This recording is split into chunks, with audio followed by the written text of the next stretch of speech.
मैंने 2021 में दिया था और मेरा डीएसपी पे सिलेक्शन हुआ। अच्छा हुआ कि मेरा सिलेक्शन पहले हो गया क्योंकि मैंने ऑप्शनल बहुत पढ़ा था। आप अंदर जाओगे तो फिर आपको पता चल जाता है कि वो सब अपने टीचर की तरह ही हैं, तो इतना डरने की बात है। स्टार्टिंग में तो आप बहुत ही गंदा आंसर लिखते हैं क्योंकि नहीं पता होता है कि क्या लिखना है क्या नहीं लिखना है। हेलो दोस्तों, नमस्कार। मेरा नाम है विभांशु। स्वागत है आप सभी का हमारे एक और नए वीडियो में। दोस्तों, अभी हम उत्तर प्रदेश लोक सेवा आयोग प्रयागराज भवन के पास है, जहां पर अभी यूपी पीसीएस 2022 का इंटरव्यू चला है। अभी मैम इंटरव्यू दे के आ रहे हैं, तो आज के इस वीडियो में जानेंगे कि अंदर में किस तरीके से मामला, क्वेश्चन क्या पूछे जा रहे हैं, साथ साथ इन्होंने अपनी तैयारी कैसे की। तो आप लोग वीडियो में एंड तक बने रहिएगा। हेलो मैम, इंटरव्यू कैसा रहा? अच्छा रहा।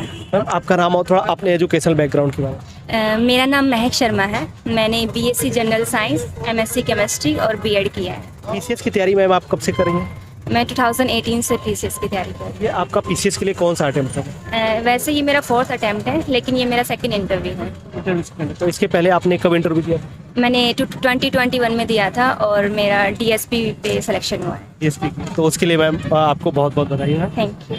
मैम अभी क्वेश्चंस वगैरह क्या क्या पूछे गए उसके बारे में थोड़ा बताइए। क्वेश्चन सोशल इशू से पूछे गए थे, जैसे कि लिव इन रिलेशनशिप के ऊपर आपकी राय बताइए और आपकी जो सबसे बड़ी ताकत है उसके बारे में बताइए। एज ए सिविल सर्वेंट आपको क्यों हम एज ए सिविल डीएम के रूप में हम क्यों सेलेक्ट करें।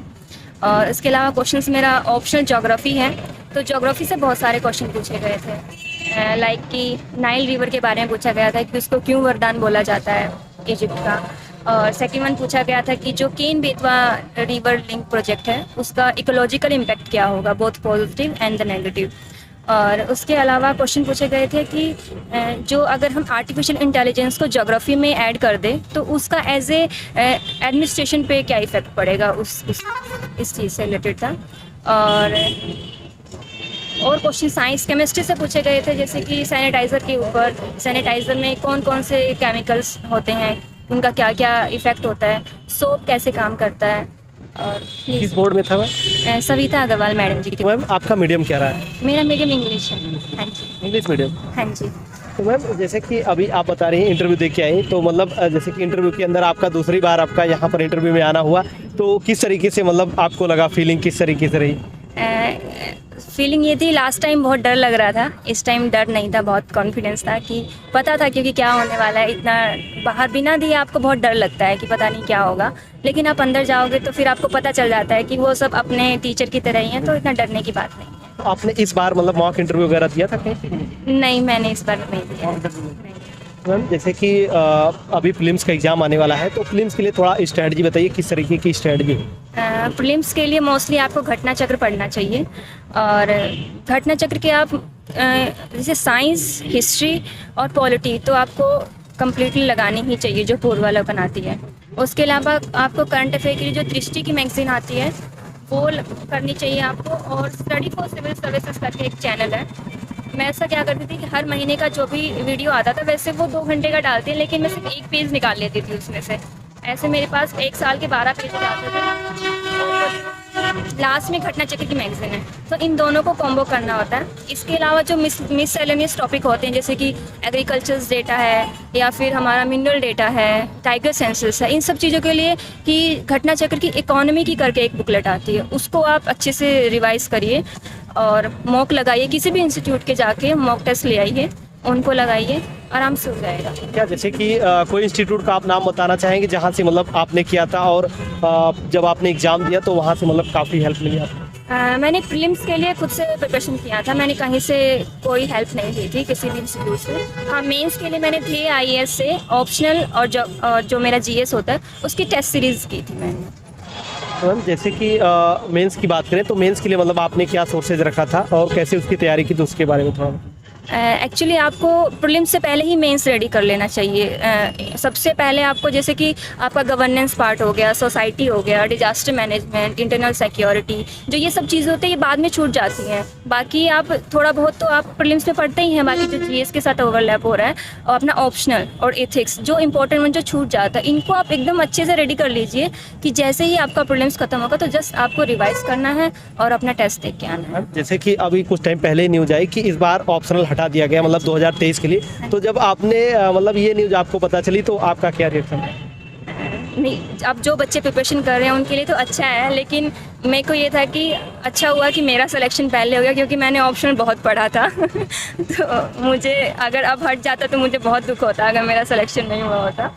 पर ये कि अभी जिन बच्चों को थोड़ी बहुत दिक्कत आ रही थी, ह्यूमैनिटी वाले बच्चों को, उनके लिए बहुत अच्छा है। मैम आपको क्या लगता है, जैसे कि मान लीजिए जो स्टैंडर्ड बुक्स होती है, मान लीजिए वो कोई ना फॉलो करे, क्योंकि अभी 2023 का मान लीजिए फिल्म्स का एग्जाम देता है, उसके बाद 4 महीने बचते हैं मेंस के एग्जाम के लिए, तो ये स्टैंडर्ड बुक्स ना पढ़ के कोई और सोर्स मतलब फॉलो करे ताकि मेंस का एग्जाम क्लियर कर सके। उन सब चीज़ों के लिए एक्चुअली क्या होता है ना, आपको किसी भी कोचिंग का मटेरियल उठा लीजिए। जैसे ओनली आईएएस बहुत अच्छा है, सोनिया आईएएस के कुछ बुकलेट वो निकालते हैं, तो आपको सारा टॉपिक पूरी बुक मत करिए, आप सिलेबस उठाइए, उसके अकॉर्डिंग देखिए कि कहाँ से क्या अच्छा है। अपने आपको एक क्वेश्चन 200 या 250 वर्ड्स में लिखना होता है, तो उसके अकॉर्डिंग अपना 2 या 4 पेज का बनाइए और अपने नोट्स बना लीजिए। आपको इधर उधर भागना नहीं है कि ये बुक पढ़नी है, ये बुक पढ़नी नहीं, अपना सिलेबस उठाइए, उसके अकॉर्डिंग नोट्स बनाइए और कर लीजिए। स्टैंडर्ड बुक हो या फिर कहीं और से हो, आपको बस अपना सिलेबस से स्टिक है। मैम जैसे कि जो पेपर 3rd होता है वहाँ पर इकोनॉमिक्स का पार्ट होता है, तो इकोनॉमिक्स के लिए मतलब क्या चीज़ें कर सकते हैं, क्या सोर्स उसके लिए रखते हैं? इकोनॉमी के लिए मैंने पूरा गूगल सर्च किया था। जैसे आप इकोनॉमी और भी टॉपिक है, जैसे सप्लाई एंड मैनेजमेंट वाला टॉपिक है, सप्लाई चेन मैनेजमेंट सॉरी, तो आप जस्ट उसको लिखिए और पीछे यूपीएससी लिख दीजिए, तो बहुत सारे कोचिंग के आर्टिकल आ जाएंगे। तो उसमें से आपको जो भी सही लगे कि हाँ ये अच्छा है, इसमें ये डायग्राम अच्छा है, ये प्लस पॉइंट है, ये नेगेटिव, उसका सबका मिक्स एंड मैच करके अपना एक अच्छा सा नोट्स बना लीजिए और उसी को बार बार रिवाइज करिए। मैम जैसे कि मान लीजिए आंसर राइटिंग कर रहे हैं, तो आंसर राइटिंग मान लीजिए स्टार्टिंग में स्टार्ट करते हैं, तो मतलब किन किन चीज़ों का ध्यान रखना चाहिए स्टार्टिंग में? स्टार्टिंग में तो आप बहुत ही गंदा आंसर लिखते हैं, क्योंकि नहीं पता होता है कि क्या लिखना है क्या नहीं लिखना है। लेकिन आप लिखते रहिए और अपने टीचर से या फिर कोई जो आपके अच्छे दोस्त हैं आपको गाइड करने वाले, उनके कांटेक्ट में रहिए, ताकि वो आपको बताएं कि आपने कहाँ गलतियाँ की हैं, कहाँ से आपको सुधारने की ज़रूरत है। वो बहुत ज़रूरी होता है, क्योंकि आपको नहीं पता होगा कि कहाँ से हैं। और टॉपर्स के आंसर देखते रहिए, जैसे विज़न के पढ़े हुए हैं, इनसाइट आईएएस पे हैं, तो उनको देखते रहिए। मैम जैसे कि आपका इसके पहले डीएसपी की पोस्ट पर सिलेक्शन हुआ है, तो ये मतलब आप लोग का अभी तक ज्वाइनिंग हुआ कि नहीं? नहीं, अभी ज्वाइनिंग नहीं हुआ है। तो मैम क्या प्रोसेस रहा, जैसे कि आपका सिलेक्शन होने के बाद मतलब क्या प्रोसेस रहा, डॉक्यूमेंट वेरिफिकेशन वगैरह या फिर पुलिस वेरिफिकेशन या फिर आप लोग का मेडिकल हुआ, तो कैसे हुआ उसका प्रोसेस थोड़ा बताइए। डॉक्यूमेंट वेरिफिकेशन तो इंटरव्यू के टाइम पे ही हो जाते हैं हमारे। उसके बाद आपको मेडिकल लेटर आता है आपका, और मेडिकल लेटर एक्चुअली वो सबको अलग अलग बाई पोस्ट भेजते हैं। लेकिन अभी क्या होता है, अगर एक कॉमन आ गया है, एक ही में सबके बच्चों के नाम होते हैं, किसी के पास आ गए हैं, तो सब बच्चे जाके अपना मेडिकल पहले ही करवा के आ जाते हैं।